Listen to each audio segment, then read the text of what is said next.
나누신 하나님의 말씀은 요한복음 12장 20절에서 26절까지의 말씀인데요. 우리 한 절씩 교독하시다가 마지막 26절 다 같이 한 목소리로 공격하기 원합니다. 제가 먼저 읽겠습니다. 명절에 예배하러 올라온 사람 중에 헬라인 몇이 있는데 그들이 갈릴리 베세다 사람 빌립에게 가서 청하이르되 선생님이여 우리가 예수를 배우고자 하나이다 하니 빌립이 안드레에게 가서 말하고 안드레와 빌립이 예수께 가서 여쭈니 예수께서 대답하여 이르시되 인자가 영광을 얻은 때가 왔도다. 내가 진실로 진실로 너에게 이르노니 한 알의 밀이 땅에 떨어져 죽지 아니하면 한 알 그대로 있고 죽으면 많은 열매를 맺느니라. 자기의 생명을 사랑하는 자는 잃어버릴 것이요 이 세상에서 자기의 생명을 미워하는 자는 영생하도록 우리 보존하리라. 다 같이 읽겠습니다. 시작. 사람이 나를 섬기려면 나를 따르라. 나 있는 곳에 나를 섬기는 자도 거기 있으리니 사람이 나를 섬기면 내 아버지께서 그를 귀히 여기시리라.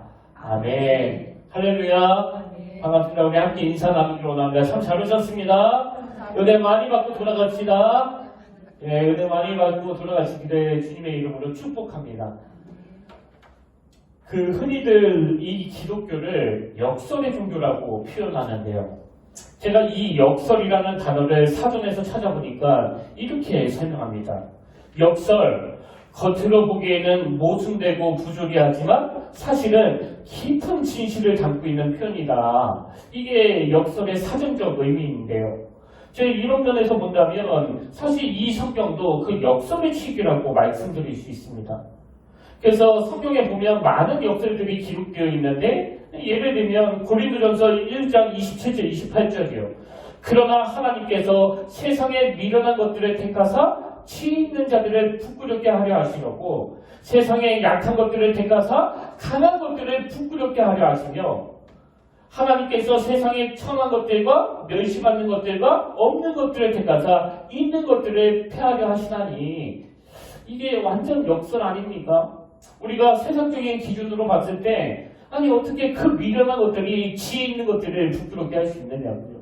그리고 약한 것들을 택하여 강한 것들을 부끄럽게 하려 하신다는 이 하나님의 말씀은 뭐 우리가 알고 있는 이 세상적인 상식으로는 말도 안 되는 이야기 아닙니까? 근데 여러분 이런 역설들이 지금 뭘 강조하는 거예요? 하나님은 인간들이 늘 익숙하게 생각하는 그 기준과는 다른 하나님 나름대로의 기준을 가지고 계신다는 거예요. 방금도 하나님이 세상에 미련한 것들, 약한 것들, 천한 것들, 멸시받는 것들, 없는 것들을 택하사 있는 것들을 폐하려 한다. 왜 이런 말씀을 주시는가 하니까 바로 그 다음 29절에서 그 이유를 이렇게 설명합니다. 이는 왜 그러냐 하니까 이는 아무 육체도 하나님 앞에서 자랑하지 못하게 하려 하십니다. 하나님의 기준이 다 있는 거거든요. 그렇기 때문에 여러분 우리가 이 기독교적인 역설을 이해하지 못하고는 올바른 신앙생활을 영위하기가 참 어렵습니다. 오늘 본문에서도 유명한 기독교적인 역설이 표현되어 있는데요. 자, 본문에서 예수님이 이런 말씀을 하십니다. 요한복음 10장 23절 예수께서 대답하여 이르시되 인자가 영광을 얻을 때가 왔도다. 사실 이 말씀이 그 당시 사람들에게 딱 오해하기 좋은 말씀인 게요. 지금 상황적으로 보면 모든 사람들이 이 예수님의 말씀, 인자가 영광을 얻을 때가 왔다. 이 말씀에 대하여 다 동의할 수밖에 없는 그런 상황이에요. 왜냐하니까 오늘 보면 바로와 요한복음 12장 3절을 보십시오. 마리아는 지극히 비싼 향이요 곧 순전한 나무 한 근을 가져다가 예수의 발에 붓고 자기 머리털로 그의 발을 닦으니 향 냄새가 집에 가득하더라. 그 당시 문화에서 이 향유 한 병은 굉장히 비싼 가치를 가지고 있었다고 알고 있거든요. 그래서 어떤 자료에서는 이 향유 한 병은 현재 가치로 따지면 약 3천만 원 상당의 가치를 가지고 있었다. 그런 글을 제가 본 적이 있는데 여러분 지금 마리아가 그 비싼 향유를 다 이렇게 쏟아 부었다는 게 뭘 의미하겠습니까? 마리아가 지금 이렇게 비싼 향유를 예수님의 발에 붓고 또 자기 머리털로 예수님의 발에 닦는 이 행위는요. 그 주님을 향한 엄청난 사랑과 존경을 표현하는 아주 특별한 행위라는 거예요. 그러니 이런 대접을 받는 게 예수님 입장에서 또 한 지도자로서 뭐 아주 그 영광이 되는 일 아닙니까? 얼마나 영광스러운 일이겠냐고요. 또 그런가 하면 그게 다가 아닙니다. 이 사건 바로 다음에 12절에 보십시오. 그 이튿날에는 명절에 온 큰 무리가 예수께서 예루살렘으로 오신다는 것을 듣고 종려나무 가지를 가지고 마지막 나가 외치되 호산나 찬송하리로다 주의 이름으로 오시느니 곧 이스라엘의 왕이시여 하더라. 뭐 모르긴 해도 그 당시 열렬히 환영하는 일이 있을 때 이 종려나무 가지를 가지고 막 흔드는 이런 방식을 썼던 것 같은데 지금 그 무리들이 종려나무 가지를 흔들면서 예수님께 뭐라고 말합니까? 이스라엘의 왕이시여. 막 극찬하면서 지금 예수님의 이 예루살렘 입성을 수많은 군중들이 열광하는 거예요. 여러분 이게 예수님 입장에서 큰 영광 아닙니까? 그리고 오늘 본문도 마찬가지예요. 오늘 본문의 배경이 어떠하냐면 그동안 예수님은 그 유대인들만 상대하셨는데요. 아니 이제는 이방인인 헬레인들까지 예수님을 찾아와 뵙기를 청하는 겁니다. 본문 20절 21절 명절에 예배하러 올라온 사람 중에 헬라인 몇이 있는데 그들이 갈릴리 베스라 사람 빌립에게 가서 청하여 이르되 선생이여 우리가 예수를 뵙고자 하나이다 하니. 그리고 오늘 본문 19절은 그 영광의 정점이에요. 바리새인들이 서로 말하되 볼지어다 너희 하는 일이 쓸데없다. 보라 온 세상이 그를 따르는도다. 예. 지금 예수님의 그 정치적 라이벌인 바리새인들이 지금 과장법을 구사하면서 뭐라고 말합니까? 온 세상 사람들이 지금 다 예수를 따르고 있다. 그러니까 그런 상황에서 예수님이 인자가 영광을 얻을 때가 왔다 이 말씀을 하시니까 뭐 사람들이 다 오해하는 거죠. 아 지금이 예수님의 전성기인가 보다. 그리고 예수님도 이렇게 환영 받으시는 게 좋으시나 보다. 근데 여러분 지금 주님이 인자가 영광을 얻을 때가 왔다는 이 말씀은요 이런 차원으로 하신 말씀이 아닙니다. 그 어떤 차원에서 하신 말씀이냐 23절과 24절에 연결해서 읽으면 이해하기가 쉬울 것 같은데요. 자 보십시오.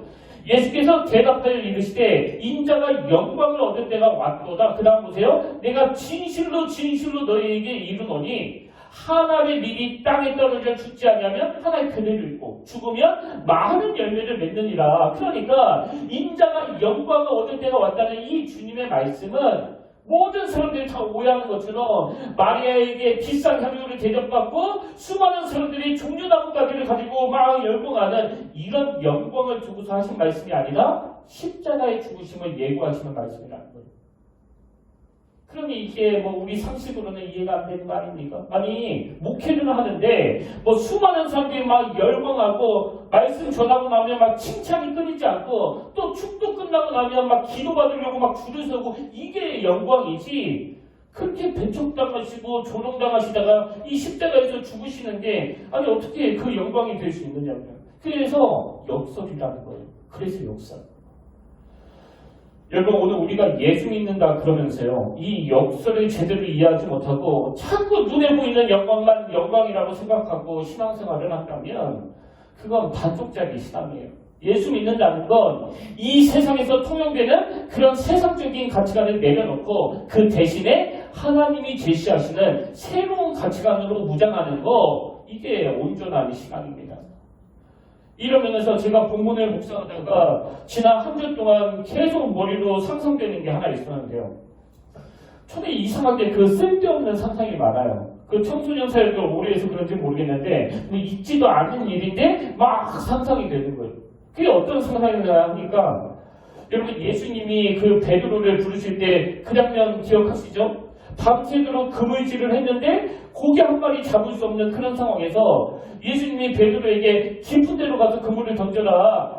그래서 베드로가 그 말씀에 순종했더니 막 그 그물이 찢어질 정도로 막 많은 고기가 잡혔잖아요. 거기에 베드로가 막 압도가 돼가지고 바로 그물을 버려주고 주님을 따랐는데 지난주 내내 떠올랐던 상상이 뭐냐 하니까 이렇게 베드로가 주님을 따라다니면서 계속 쪼르는 거예요. 아 주님 나랑 동업합시다. 하나님 나랑 뭐 이런 거 어려운 얘기 하지 말고 그냥 나랑 동업합시다. 그래서 주님은 그냥 고기 있는 거 맥만 짚어주시면 나머지는 내가 다 하겠습니다. 내가 얻으니까. 그래서 5대5로 나누십시다. 5대5로. 이 장면이 있지도 않은 일인데 자꾸 상상이 되더라고요. 여러분 사실 이게 되게 웃기는 이야기 아닙니까? 근데 왜 저는 자꾸 그런 장면이 상상됐을까요? 지난주에 제가 상상한 것처럼 오늘 이런 식으로 신앙생활 하시는 분들이 생각보다 많기 때문이에요. 한국교회 대부분들의 성도님들이 주님 앞에 나와서 기도하신 게 다 그 얘기 아닙니까? 주님, 복을 주시면 반반씩 나누겠습니다. 그래서 내가 헌금도 많이 하고 뭐 헌신도 많이 하고 또 봉사도 많이 하겠습니다. 여러분 사실 우리가 구하는 게요, 이런 말도 안 되는, 그래서 제가 일단 상상에 가깝게 그 신앙생활 하시는 분들이 꽤 많습니다. 주님께 계속 조르는 그게 기도인 줄 아는.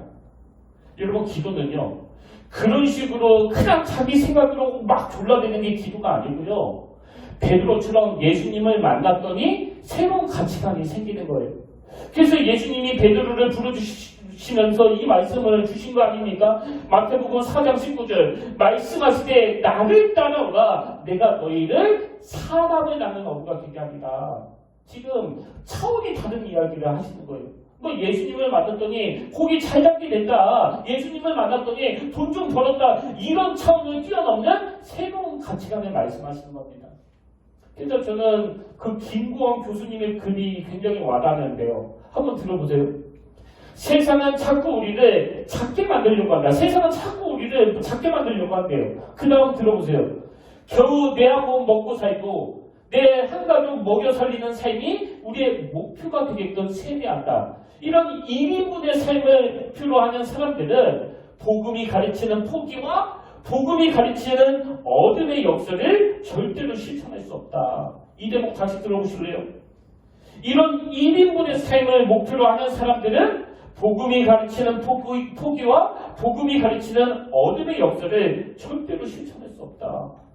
계속 1인분의 삶. 그래서 아버지 고기 좀 잘 잡히는데 알려주세요. 헌금도 많이 드릴게. 5대5로 드릴게. 아니요 6대4 드릴게. 이런 1인분의 삶을 추구하는 게 신앙이 아니라는 거예요. 신앙은 그동안 내가 추구하던 1인분의 삶을 뛰어넘는, 그래서 복음이 가르치는 포기, 복음이 가르치는 어둠의 역설, 이걸 추구하는 게 바로 신앙생활이라는 겁니다.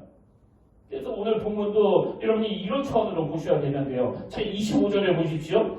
자기의 생명을 사랑하는 자는 잃어버릴 것이요 이 세상에서 자기의 생명을 미워하는 자는 영생하도록 보존하리라. 여러분 이 말씀은 주님이 하나의 미랄이 땅에 떨어져 죽지 않으면 하나 그대로 있고 죽으면 많은 열매를 맺는다. 이 십자가를 예고하신 다음에 주신 말씀 아닙니까?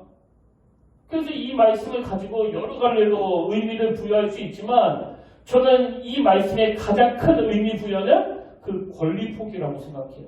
권리 포기. 예수님이 십자가에서 보여주신 그 모습이 하나님의 아들로서의 그 권리 포기. 제가 몇 년 전 성탄절을 앞두고 그 보네포와 함께 기다리는 성탄 이 책을 가지고 묵상한 적이 있는데요. 이 책에 나오는 말구유와 십자가라는 제목의 글이 너무나 저한테는 인상적이었거든요. 그 내용을 한번 들어보시겠습니까? 보네포가 이런 말을 해요. 복음서는 그리스도를 기다리는 우리에게 두 장소를 지목합니다. 한 곳은 말구유입니다. 말구유는 어떤 곳입니까? 낮은 곳입니다. 춥고 냄새나는 곳이죠. 아무리 가난한 사람이라도 따뜻한 방에서 태어납니다. 말구유는 버림받은 장수입니다. 사람의 장수가 못 됩니다. 이게 말구유의 상징이고요. 그 다음 들어보세요. 또 한 곳은 십자가입니다. 십자가는 죽임당하는 장수입니다. 가장 흉악한 죄수를 가장 참혹하게 죽이는 형틀입니다. 도저히 사람이 있을 곳이 아닙니다. 하물며 하나님의 아들에게는 전혀 어울리지 않는 장소입니다. 여러분, 하물며 하나님의 아들에게는 전혀 어울리지 않는 장소, 이게 십자가, 그리고 이게 말구유라는 겁니다. 그 다음도 들어보세요. 그것은 하나님의 장소가 아니라 하나님은 없는 장소입니다. 버림받은 장소입니다. 근데 우리 그리스도는 말구유에서 태어나셨고 십자가에서 죽으셨습니다. 저는 이 말이 너무 감동이 돼가지고 그 이후부터 이 말구유와 십자가라는 두 이미지가 제 마음 깊이 자리를 잡았는데요. 여러분, 우리 기독교가 가진 이미지는 이 두 가지예요. 하나는 말구유, 또 하나는 십자가. 왜 그럴까요? 이게 이 땅에 오신 예수 그리스도의 권리 포기를 상징하기 때문에 그렇습니다. 그래서 제가 오늘 설교 제목을 좁은 길, 행복한 삶 이렇게 잡았는데 사실 이것도 역설 아닙니까? 아니 넓은 길, 많은 사람들이 열광하는 그 길이 행복한 삶, 성공한 삶이지 어떻게 이 좁은 길이 행복한 삶이 될 수 있느냐고요. 근데 여러분, 예수님께서 그 무거운 십자가를 앞에 놓고 인자가 영광을 얻을 때가 왔도다 그렇게 말씀하신 것은 한 여인의 그 비싼 옥합을 깨트리는 눈물의 헌신을 통해 영광을 받으시는 그 순간보다도 또 수많은 사람들이 종려나무가지를 흔들며 왕이라고 열광하는 그 순간보다도 예수님이 생각하시는 영광은 하나님 말씀에 순종하며 그 좁은 길, 사명을 다하는 십자가의 길이기 때문에 바로 오늘 우리에게도 이 역술을 구현해야 될 책임이 있다는 겁니다. 그래서 제가 목회자가 돼서 끊임없이 싸워야 되는 지점이 바로 이 지점이라고 생각해요. 제 안에 불쑥불쑥 사람들로부터 환영받고 싶고 또 막 대접받고 싶고 또 과장스럽게 좋은 목사라는 평가를 듣기 원하는 게 제가 가진 그 부인할 수 없는 분위기이기 때문에 저는 항상 긴장하며 두려워하며 할 수 있는 대로 나에게 있는 권리를 조금이라도 포기하기 위하여 조금이라도 내려놓기 위하여 참 하나님 앞에 늘 기도하며 몸부림치는 이게 하나님이 기뻐하시는 그 목회자의 길이라고 생각하거든요.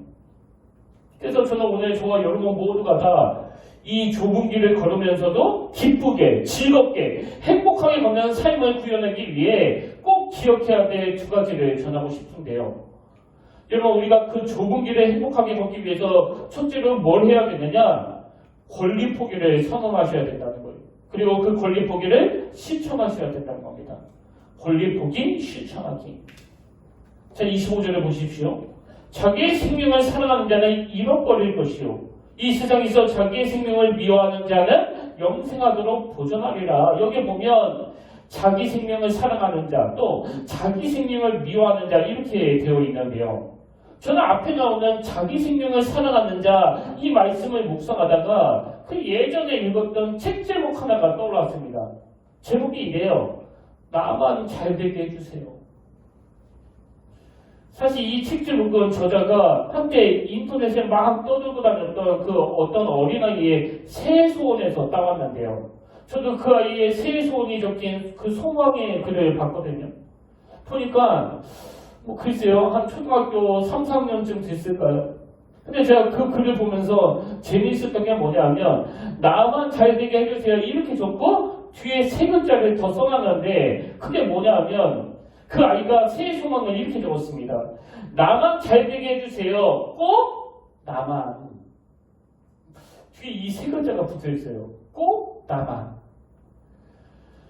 여러분, 이 어린아이가 뭘 알아가지고 자기만 잘 되게 해달라는 이런 새 소원을 썼겠냐고요. 왜냐하니까 이 아이가 태어나서 그때까지 계속 이 세상이 세뇌하는 이야기가 그거 아닙니까? 철저한 자기중심의 삶. 누구야 어떻게 되든 상관없이 철저한 자기중심의 삶을 살아라. 그걸 세상이 가르치는 거 아닙니까? 근데 오늘 주님은 우리에게 이런 집착을 내려놓아야 된다고 요구하고 계시다는 거예요. 자, 그러면 그 뒤에 나오는 자기의 생명을 미워한다는 이 말씀은 무슨 뜻인가? 미국의 그 존 파이퍼 목사님의 설명을 한번 들어보십시오. 이 생명을 미워한다는 걸 이렇게 설명합니다. 이 세상에서 자기의 생명을 미워한다는 말씀은 이 세상에서의 당신의 삶을 위해 너무 많이 생각하지 마라 이런 뜻이 포함되어 있습니다. 다시 한번 들어보세요. 이 세상에서 자기의 생명을 미워한다는 말씀은 이 세상에서의 당신의 삶을 위해 너무 많이 생각하지 말라는 뜻이 포함되어 있습니다. 다시 말해 이 세상에서 당신의 삶에 일어나는 일들은 그다지 중요하지 않다는 말입니다. 다른 사람들이 당신에 대해 좋게 말한다고 해도 혹은 당신을 미워한다 해도 이는 그다지 중요하지 않습니다. 당신이 많은 것을 가졌다 해도 혹은 당신이 적게 가졌다 해도 이는 그다지 중요하지 않습니다. 당신이 유명하거나 유명하지 않는 것도 이는 그다지 중요하지 않습니다. 무슨 뜻인지 아시겠죠? 이 세상에서 우리 삶에 일어나는 일들에 대해서 너무 집착하지 말라는 거예요. 과도한 자기 집착에서 벗어나라는 겁니다. 저는 이 주님의 말씀이 이방인인 헬라인들이 주님을 찾아왔을 때 하신 말씀이라는 게 우리에게 참 많은 메시지를 준다고 생각하는데요.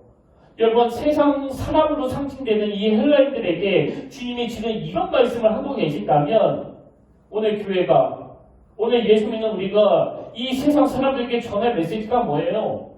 그 권리 포기라는 거 아닙니까?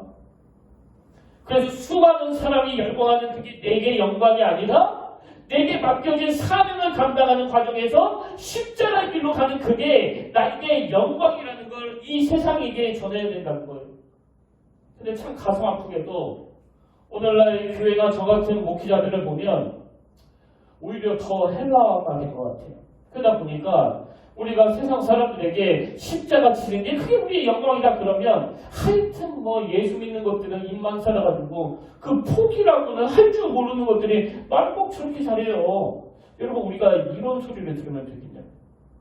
저는 저와 여러분이 오늘 주님이 말씀하시는 이 권리 포기, 그래서 이 땅에서 자기를 너무 소중하지 않게 여기는 것이야말로 내 생명을 보존하고 지키는 이 주님의 대한민국이라는 것을 인식하면서 주어진 삶 속에서 이 권리를 실천하는, 권리 포기를 실천하는 삶, 이게 이 땅에서 우리의 숙제라고 생각합니다. 그런가 하면 두 번째로 우리 모두가 좁은 길도 행복하게 걷기 위해서는 뭘 해야 되느냐? 그 권리 포기를 통한 열매 맺기를 추구하는 삶을 살아야 된다는 거예요. 그 권리 포기를 통한 열매 맺기를 추구하는 삶. 자, 24절을 한번 보시겠습니까? 내가 진실로 진실로 너희에게 이르노니 하나의 밀이 땅에 떨어져 죽지 아니하면 하나의 그대로 있고 죽으면 많은 열매를 맺느니라. 그 예수 그리스도의 권리 포기, 이런 제목의 책이 있는데요. 그 책이 나오는 한 대목을 들어보십시오. 권리 포기란 단념하는 것이 아니라 더 귀한 가치를 발견하고 그것을 취하기로 결정하는 것이다. 굉장히 중요한 메시지 아닙니까? 권리 포기란 단념하는 것이 아니라 더 귀한 가치를 발견하고 그것을 취하기로 결정하는 것이다. 저는 이 대목을 묵상하면서 그 우크라이나 대통령이 생각나는데요. 여러분도 아시잖아요. 지금 이분에 대해서 막 세계가 얼마나 찬사를 쏟아내고 있습니까? 근데 이 우크라이나 대통령은요, 처음에는 그 코미디언 출신의 대통령이라고 엄청 조롱을 당하던 사람이에요. 그래서 우리나라에서도 일부 정치인이 그 코미디언이 대통령이 되고 나니까 나라 전체가 위험에 빠졌다는 그런 비난을 하지 않았습니까? 그렇게 조롱당하던 코미디언 출신 우크라이나 대통령이었는데요. 지금 완전히 반전이 일어나가지고 전 세계가 이 사람을 칭찬해요. 지도자 자격이 있다. 근데 여러분, 이 반전이 어디서 일어났는지 아시죠? 러시아가 우크라이나를 침공하고부터 미국이 이 대통령에게 계속 해외로 대피하라고 권한 거예요. 근데 그 제안을 단호하게 거절하고 그때 이 대통령이 정말 멋있는 말을 하지 않았습니까? 이런 말을 했습니다. 나에게 필요한 것은 탈출을 위한 탈 것이 아니라 탄약입니다. 그래서 제가 뉴스를 보다가 참 감동했던 것도 그거예요. 인터넷에 막 이 우크라이나 대통령이 뭐 이미 해외로 도피했다, 도망갔다, 이런 소문이 퍼지고 있을 때 대통령이 그 수도에서 그 셀카봉을 들고서 나 여기 있는데, 제가 그 모습을 보면서 국민이 원하는 지도자가 바로 이런 모습이구나, 이걸 굉장히 많이 느꼈거든요. 그리고는 이 우크라이나 대통령이 빨리 해외로 탈출하라는 그 미국 측의 조언을 듣지 않고 계속 현장에 남아가지고 거기서 진두지휘를 하니까 처음에는 러시아가 이 전쟁을 일으킬 때 한 며칠이면 점령할 수 있다고 그랬는데 아직도 그게 안 이루어지고 있잖아요.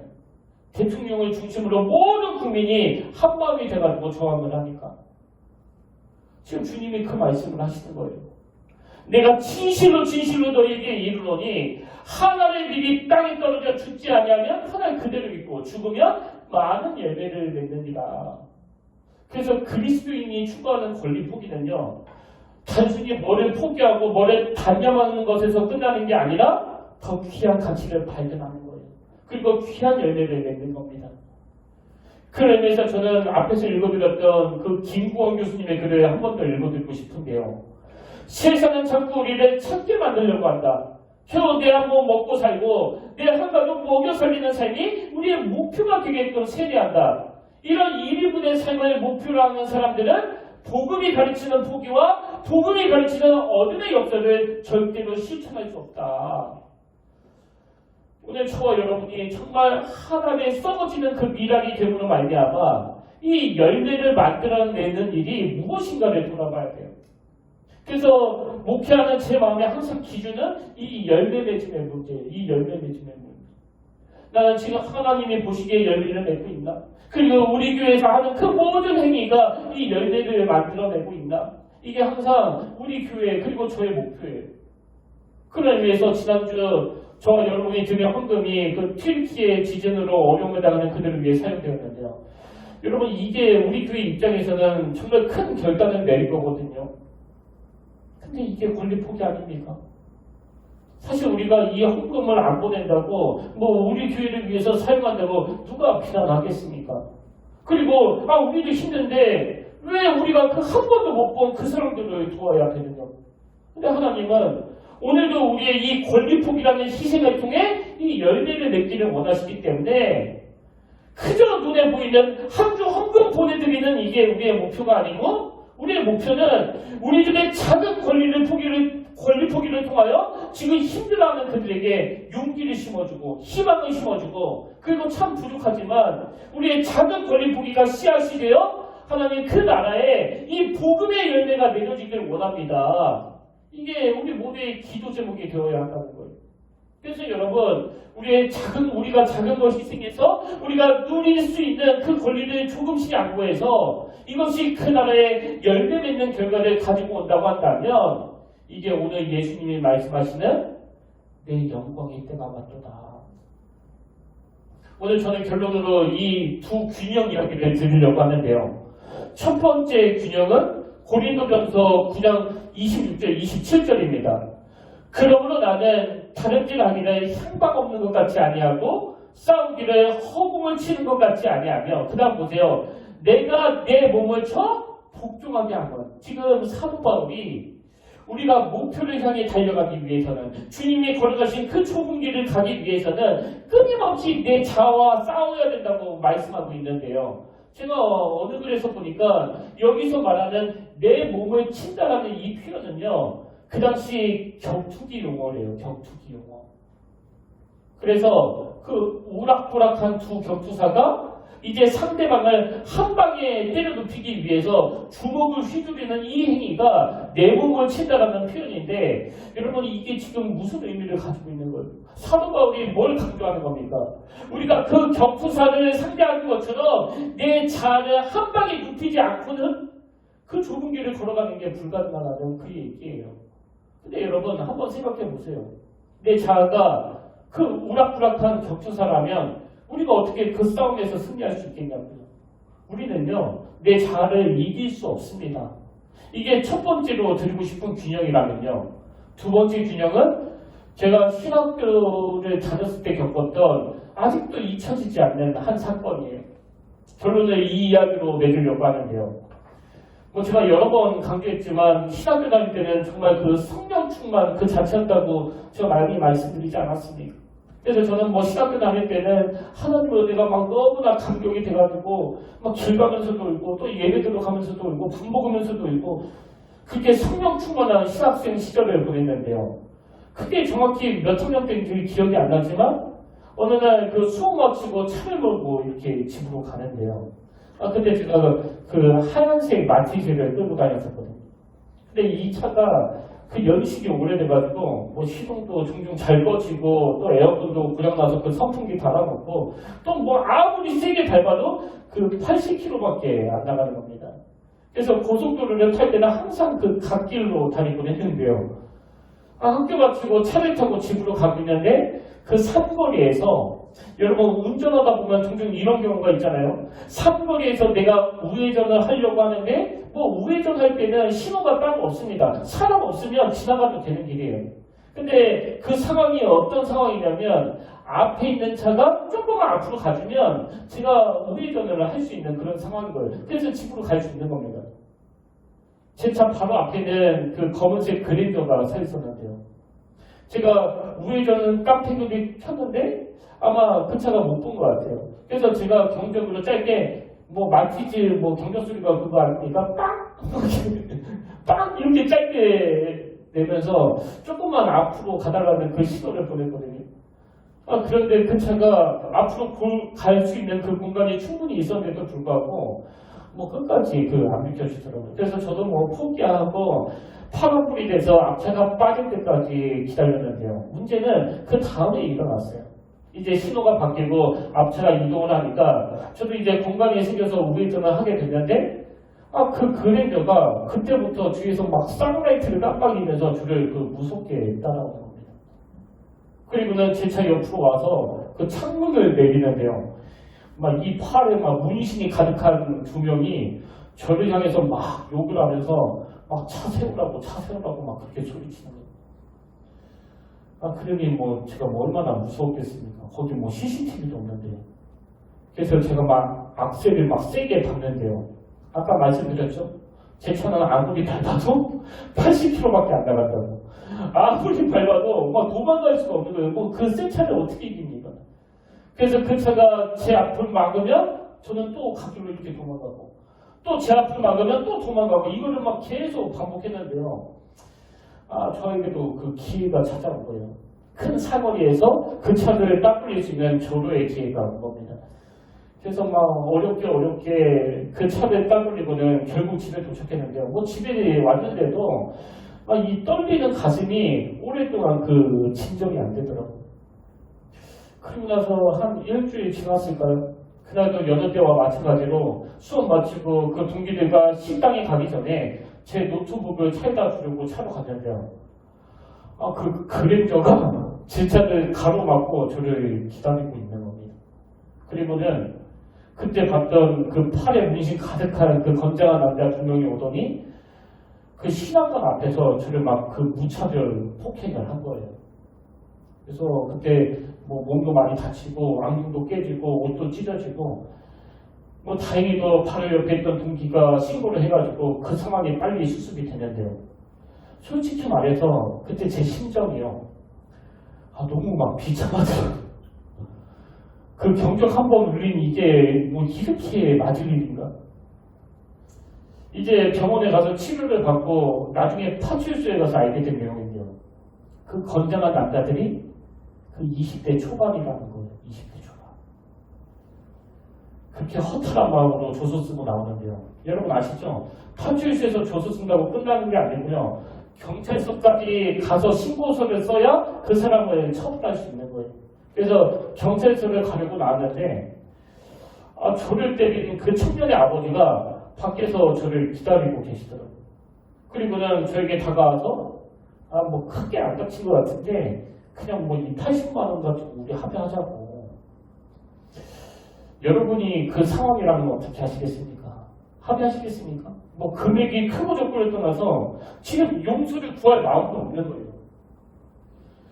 그리고 그 시각관 앞에서 그 후배들이 보는 앞에서 비참하게 제 인격을 짓밟아 버렸는데 이 돈이 뭐가 될 수 있냐고요. 그게 용서가 됩니까? 근데 여러분 제가 그날 겪은 그 신비로움이 뭔지 아세요? 이 머리로는요. 당연히 이것들 절대로 용서 못한다. 합의 없다. 내 인격을 밟은 대가를 내가 반드시 치르게 해줘야 되겠다. 막 그런 생각이 드는데 너무 신비로운 걸 경험했어요. 분명히 머리로는 그쪽으로 막 흐르는데요. 제가 경찰서까지 가가지고 이 신고를 할 힘이 안 생기는 거예요. 마음에 그렇게 막 항변하고 저항할 에너지가 안 생기는 겁니다. 굉장히 이상한 거예요. 그리고 제 마음에서 그 청년이 뭐 괘씸하다는 생각도 안 들고요. 그리고 또 내가 이거 가지고 내 권리를 주장해버리면 그래서 그 청년이 막 전과자가 돼버리면 저 청년의 미래는 어떻게 되나 이걸 오지랖이라고 그러잖아요. 나는 나만 생각하면 되는데. 그래서 더 이상 요구하지 않고 치료비 명목으로 그냥 80만 원 받고 합의해줬는데요. 여러분 그 80만 원을 가지고 제가 뭘 했는지 아십니까? 제가 지금 목양실에서 쓰고 있는 그 컴퓨터를 산 거예요. 그때 그래서 실학생 때부터 지금까지 뭐 얼마나 됐습니까? 오래되지 않았습니까? 저는 저 컴퓨터로 설교를 쓸 때마다 이런 생각을 하게 되는 겁니다. 비록 오래 써가지고 간혹 꺼지기도 하고 그래서 불편한 적도 있지만 이 컴퓨터를 볼 때마다 이건 은혜가 내 자아를 이기게 해준 그 증거물이다. 제가 이 이야기를 들려드리는 건요, 뭐 모든 분이 다 이렇게 하는 뜻이 아니에요. 그리고 뭐 심각하게 다친 것도 아닙니다. 그냥 조금 찢어지고 조금 멍들었을 뿐이에요. 그날 제가 깨달은 게 뭔지 아십니까? 제가 신학교 다니면서 하나님께 참 많은 은혜를 받았잖아요. 제가 이 귀한 바늘에 이르기까지 하나님 없이는 설명할 수 없는 너무나 많은 은혜들을 제가 감격으로 누리다 보니까 내 권리를 주장할 의지력이 꺾여버리는 거예요. 그때 중요한 걸 깨달았죠. 내가 그냥 무슨 격투기 하듯이 막 싸워가지고는 내 자아를 꺾을 수 없지만 내가 은혜를 받으면 내가 받아들인 그 은혜가 내 자아를 저주로 무기력하게 만든다는 거예요. 이런 의미에서 여러분, 죽고자 하는 자와 살겠다고 막 바둥바둥 거리는 자 중에 누가 열매를 맺는 그리스도인인가? 그래서 저는 그리스도를 본받아라는 책을 쓰신 토마스 아킨피스의 말을 인용하고 오늘 설교를 마치려고 합니다. 모든 일은 십자가 위에 있다.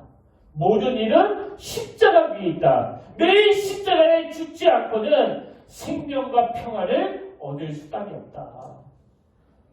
저는 저와 여러분이 내 자아를 꺾기 위해서 그 경투사처럼 막 몸부림치려며 애를 쓰는 그런 인생이 아니라 십자가 앞에 내 존재를 내어 맡길 때 주님의 그 십자가가 내 자아를 꺾게 만드는 능력이 되는 줄 믿으시길 바랍니다. 그리고 그 십자가의 능력으로 이번 한 주를 살아내시는 저와 여러분 되시기를 주의 이름으로 축복합니다. 오늘 여러분 이 말씀을 기억하시면서 그대로 녹아놓은 그 찬양이 있는데요. 제목이 십자가의 길, 순교자의 삶. 우리 같이 찬양 부르실 동안에 말씀을 기억하시면서 한번 이 찬양 불러보기를 원합니다.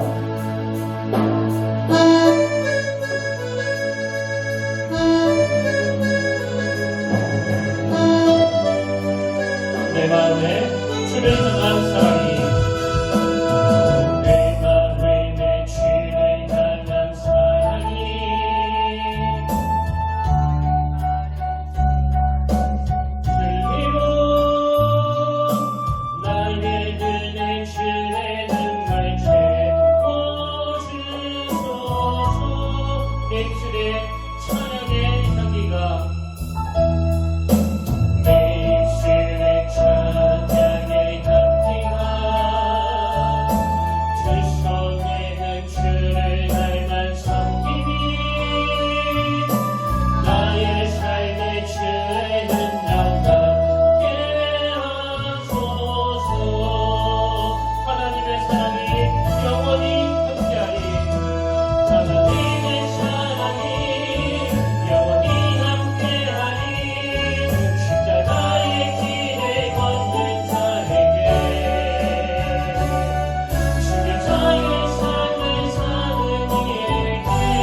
살리신 하나님 아버지, 오늘 주님의 말씀을 마음에 담기를 원합니다. 기독교가 역설의 종교라면, 그리고 성경이 역설의 책이라면 아무리 이 세상 사람들이 보기에는 우리가 망하는 자 같아도, 우리가 후퇴하는 자 같아도, 우리가 손해보는 자 같아도 거기에 하나님의 능력이, 하나님의 영광이 나타날 줄 믿습니다. 오늘 이 자리에 모인 주의 자녀들이 주님이 걸어가신 그 십자가 길이 많은 생명을 살려내는 그 축복의 길인 것을 확신하며 걸어가길 원하오니 아버지, 세상 가치관이 피집고 들어올 때마다 내 인생에 하나님 없이는 설명할 수 없는 너무나 놀라운 은혜들이 생각나게 하시고 그 십자가 은혜의 감격이 내 자아와 싸워 이기는 능력이 되게 하여 주시옵소서. 이번 한 주간 주님을 만나 한차원 더 높아진 인생이 되기를 원합니다. 사람을 낳는 어부가 되기를 원합니다. 생명을 살려내는 주님의 자녀가 되기를 원합니다. 아버지, 많은 열매를 맺어가기 위하여 기꺼이 희생하며 기꺼이 손해보는 자리로 나아가길 원하는 주님의 자녀들에게 오늘 은혜 위에 은혜를 더하여 주시고 주님이 말씀하신 그 영광을 맛볼 수 있도록 친히 인도하여 주시옵소서. 그 은혜와 함께하신 주님을 신뢰하며 이 모든 말씀 사랑이 많으신 예수님 이름으로 간절히 기도드립니다. 아멘. 이제 우리 다 자리에서 일어나셔서 예전에 불렀던 찬양입니다. 하나님의 부르심에는 후회하심이 없네. 이 찬양 함께 부르길 원하는데요. 여러분, 오늘 세상은 우리로 하여금 예수님이 제시해 주시는 그런 역설의 삶을 살지 못하도록 계속해서 아까 그 어린아이의 고백처럼 그저 나만 잘 되게 해주세요, 이런 가치관을 심어주고 있다면 우리가 오늘 눈을 들어 바라봐야 되는 가치관은 나를 부르신 하나님의 뜻, 나를 향하신 하나님의 계획이에요. 오늘 말씀을 생각하시면서 또 가사를 묵상하시면서 이 찬양 함께 부를 때 하나님이 저와 여러분에게 생명을 지키는 그 대안을 마련해 주실 줄 믿습니다. 이렇게 찬양합니다.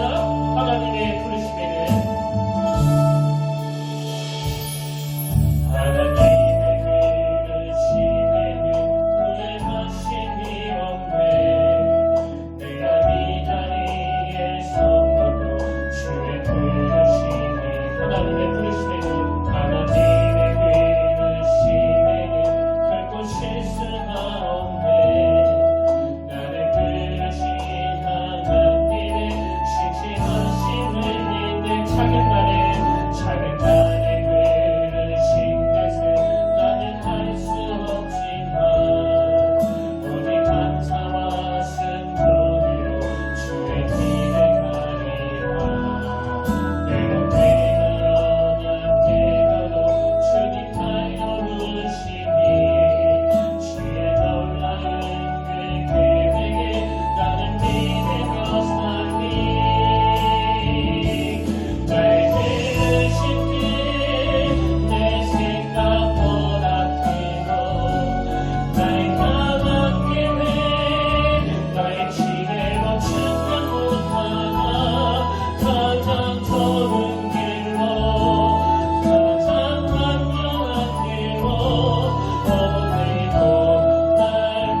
내가 진실로 진실로 너에게 이르노니 하나의 밀이 땅에 떨어져 죽지 아니하면 하나의 그대로 있고 죽으면 많은 열매를 맺느니라.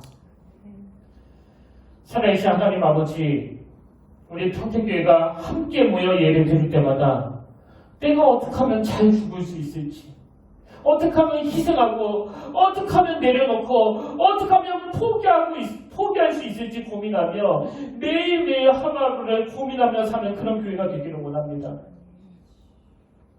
아버지, 오늘 우리가 주님이 말씀하시는 그 썩어지는 하나님의 미랄이 될 때 거기에 많은 생명들이 살아나게 하시고 내게 베풀어 주시는 은혜를 생각하며 감사하는 것도 필요하고 중요하지만 하나님의 뜻은, 하나님의 계획은 우리 인생이 무엇보다도 열매 맺는 인생이 되기를 원하신다는 것을 인식하면서 삶 속에서 예수님이 보여주신 그 권리 포기를 실천하는 저희들이 되게 하여 주시옵소서.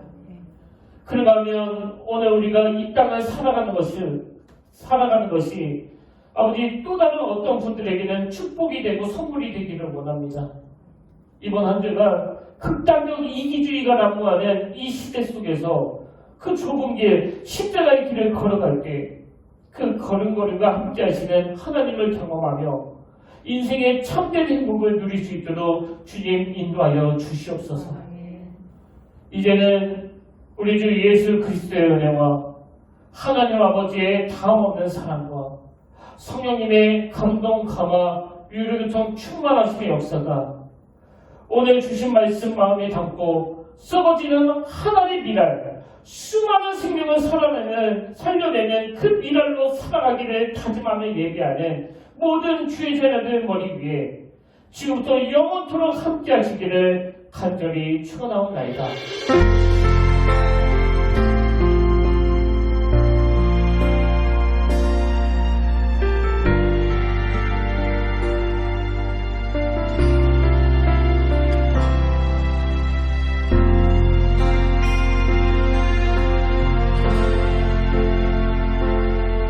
지금 서 있는 이곳에서 높임을 받으소서. 내가 받는 땅 주님의 땅이니 하늘이